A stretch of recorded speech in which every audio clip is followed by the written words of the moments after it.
Mrs. Goss? Christine? Mrs. Goss? Oh, you came back. Oh, wonderful. So happy to see you. I'm going to take my mask off so you can hear me better, but remember, you got to wear a mask, right? Because it's very important. So, hello and good morning. And thanks for tuning in today here at the church. We got a lot of little things to do today. I'm going to show you something about some of the things that we use at Mass, and one of them being incense. And I thought that would be kind of interesting for you to see today. All right, so first of all, we're going to do like we always do. Think about how blessed we are, right? In the gospel today, Jesus reminds us that we are his brothers and his sisters. What a wonderful thought that is, huh? God calling us his brothers and sisters. So that's a wonderful thing to be thankful for, a wonderful way to start our day thinking about that blessing. And today we want to remember all those who suffer from the pandemic, right? There's a lot of problems in the world, huh? Some hot spots, some people really getting very sick, some people dying, some people having a hard time with their businesses, some people having a struggle to get food on their table. So there's a lot going on in the world. So we need to take a little time to ask our good God to be with us and to hear our prayers as our prayers rise up to him. We also want to remember to pray for all the sick. And for today, I'm going to ask us to remember Mary Lou Moskov. She's a wonderful parishioner and a wonderful friend of mine for many years here at the parish. I call her Bizet. So when we sing our opening song, we're going to put Bizet in our hands, okay? Because today's the day she goes to the doctor, and the doctor is going to give her a lot of information about her most recent ailment. So she's going to have some suffering ahead of her. So we want to ask God to be with her and give her strength. So, he's got the whole world in his hands. He's got the whole world in his hands. He's got the whole world in his hands. He's got the whole world in his hands. He's got you and me, brother, in his hands. He's got you and me, sister. In his hands he's got Bizet. In his hands he's got the whole world in his hands. Perfect. You sing it so well. I could not sing it without you. I thought I would just start with this little piece of information from the Bible. It comes from the book of Psalms, written by King David a long, long time ago. And they're right in the center of the Bible. So if you open it up to the center, you'll come to all the Psalms. Psalm 141 is kind of our theme for this morning. And it says, O Lord, to you I call, hasten to me. Hearken to my voice when I call upon you. Let my prayer come like incense before you, the lifting up of my hands like an evening sacrifice. So let my prayers come like incense before you. One of the sacramentals that we have in the church, and it sounds like the word sacrament, but it's a sacramental, which means it's a thing that we use, and one of those things is called incense. And you may have been in the church when I've used incense over at the altar. We use it kind of sparingly right now because sometimes, as wonderful as it smells, it bothers some people who have a hard time breathing. So we kind of use it sparingly, but at the same time it's important and it has a wonderful history. So this is what incense is all about in the church. And I'm going to put a little incense on this hot charcoal before we go any further so you can see it burn. And that's kind of like our psalm this morning, right?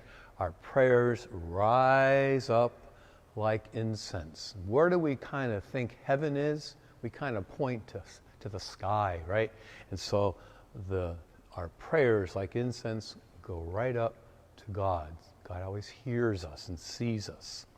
So, incense is really, really an old thing. Back in the Mid-East, millions of years ago, they had incense, and it was very, very valuable because it smelled so good, and it burned beautifully, and it also was a liquid. You could make a liquid out of the incense. So it was a very valuable thing to have, and like a lot of the kings and princes and queens, they would have a lot of that stuff. And it was often given as a gift of honor. You give the king some very special incense, and he would burn it in his home. And so that's how it kind of got started. And back in China, centuries ago, they also used a lot of incense. And most of the Muslim faiths, the Jewish faiths, they also used incense.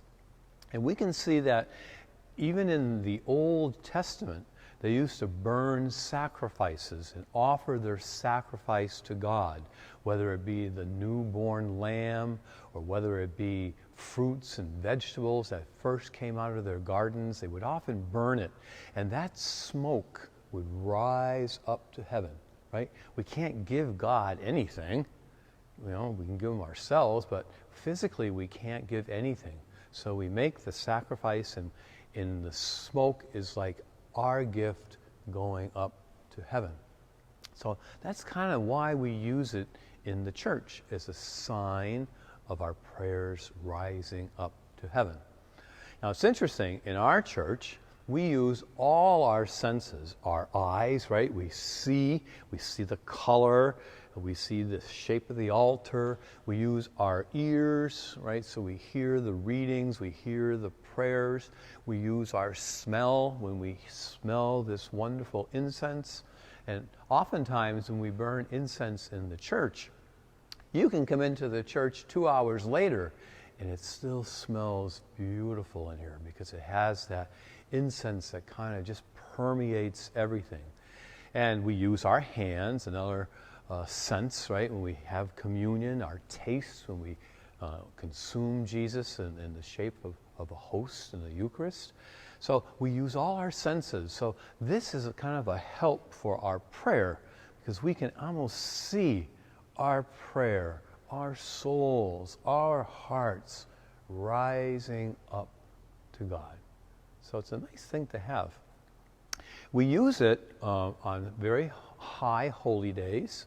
Like, you remember at Christmas time when we have the crib, Jesus in the crib, right? We always take the incense and we incense the crib, right? Our sign to make this holy, Lord. This is a beautiful gift for us, and receive this gift back that you give us.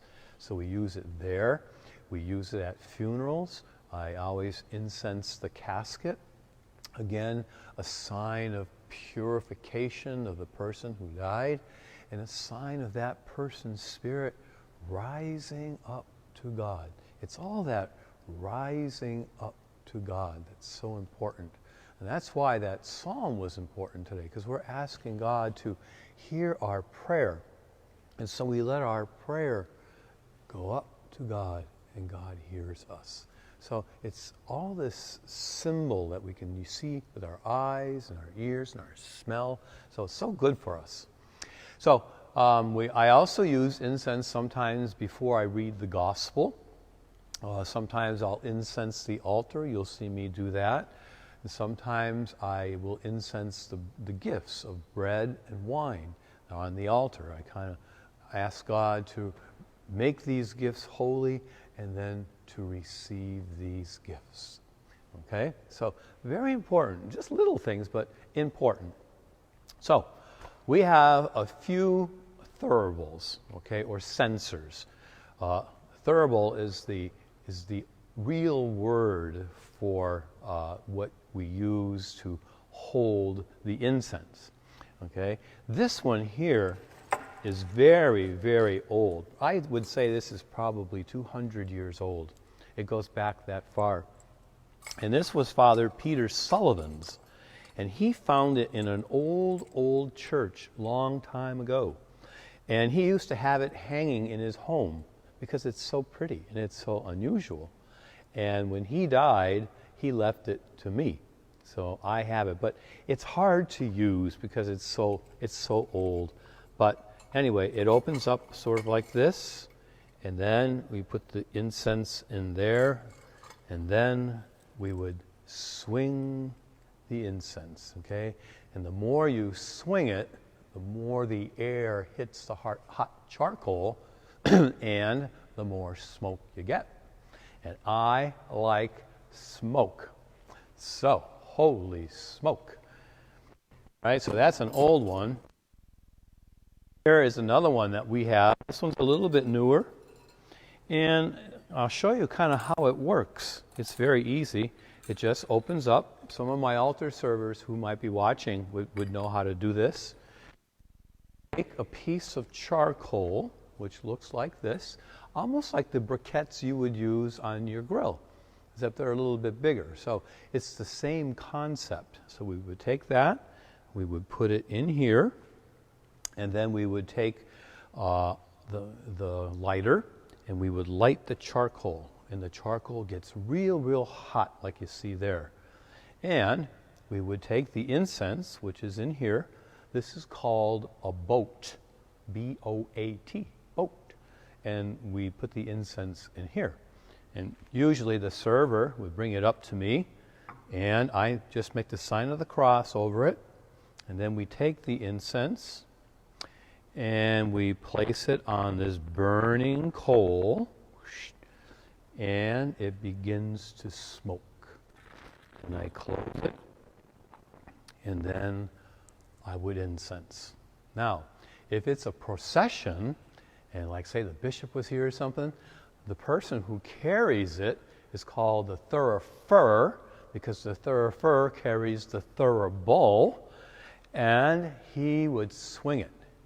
And if they're really good, they swing it way out like that. And just the force of gravity keeps the cover closed, but it makes terrific smoke. So that's usually in a procession. You see it done like that. So that's that one. Another one that I like to use, and I like to use it almost the best because it's a bowl. Now, if you ever came to Good Friday services, oftentimes when we bring the cross in the church, we have one of our servers, one of our usually female servers that kind of does a dance. And so we use this particular one. Now this one is very open, and there's a lot of salt in there because salt holds the heat. Otherwise I wouldn't be able to hold the bowl because it gets pretty hot. And so you can see it burning there. And on Good Friday, when we bring in the cross, the young woman who does the dance with the incense kind of goes like this and raises the incense and comes back to the other side and raises the incense again. So the church is filled with this beautiful smell of incense. And why do we do that? Because our prayers are rising up to heaven, and we're like making this special path for this special cross that's coming down the aisle behind the one carrying the incense. So all very symbolic and really very beautiful as the incense prepares the way of the Lord. So that's kind of why we use it, like that. Now, you might want to know where we get the incense. Well, this is very special incense, and it's costly. But you know, whenever we do something in church, oftentimes it's costly. The flowers are expensive. The vestments I wear are expensive. The organ was expensive. Everything's expensive, but we we use the best that we have because it's for God, right? And so this incense comes from the monks in Spencer, Massachusetts. And the monks actually are the ones who make my vestments, and they also make this incense. And is this bag open? I hope it is. Oh, it's not open. Well, I'll leave it there, but that's that. But it looks like this. Christine, can we get a shot of that? It's like what? Looks like coffee grounds. Like coffee grounds, yeah, it kind of does. Okay, and can you smell that? Oh, it smells so good. Even when it's not burning, it just smells really good. So that's what it looks like, and that's so it's very powdery, and so it burns very easily on the incense. So that's kind of our story for the day. Our incense, our thuribles, our thurifer, and why do you clang the chain so much? oh, should have told you that too. Yeah, you'll probably, especially if I'm using this one, you'll hear it hit the chain, and if you hear that sound.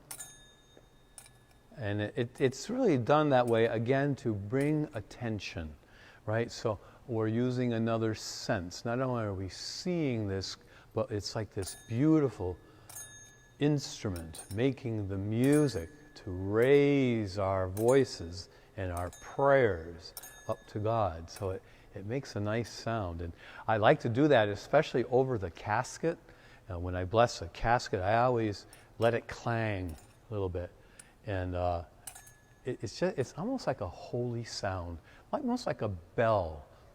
You know, in some churches, if you've been to some churches that they ring bells, they used to do that all the time. We don't do that here, but that's another sign and symbol and a sense. We hear that noise, and that noise brings our attention to something. So when you hear the clanging of the incense, it brings our attention to it, you know, what we're doing. So it all has great sense, you know. One of the wonderful things about our church is that it has such great ritual, so many beautiful signs, and the things that we have are so beautiful. Even looking at Jesus on that cross, right? That is one beautiful cross. So it's important that we have all this in the church. So let's see. I wrote down a few things I want to make sure. Oh, you remember the story of the 3 wise men, the Magi? What did they bring to Jesus? That's right. That's right, they did. They brought incense, right? And a very costly incense. And do you remember the story when Mary was down on her knees, wiping and washing Jesus' feet with holy incense oil? And then she'd wipe his feet with her hair. And remember, one of the apostles, Judas, got very upset with that. That's very expensive. Why is she doing that? They should give that to the poor. And what does Jesus say? The poor you'll always have, but me you won't always have here on earth. So we use the best. And Mary used the best on Jesus. So we continue to use the best in the church. So, lots of smells and lots of bells for us. And I think those are all the things I really wanted to tell you. Yeah, that's about it for the day. I got a real nice surprise for you for next week. Mrs. Goss doesn't even know what it's going to be next week, but it's going to be a good surprise. I think you're going to like it. So anyway, I'm glad you're here today. I hope that you're going to be safe. I hope you're going to wear your mask. I hope you say your prayers, asking God to help us through this pandemic, to give us a vaccine soon if we can get that. It looks like we might have one coming up pretty soon. And we ask God to help us with school coming up. What's going to happen with school, we still don't know. So we got a lot of things to ask God for, to let our prayers rise up like incense. So, till the next time I see you, remember that I love you. I think about you a lot. I pray for you, and I hope you pray for me. All right? So have a good rest of the day. See you later.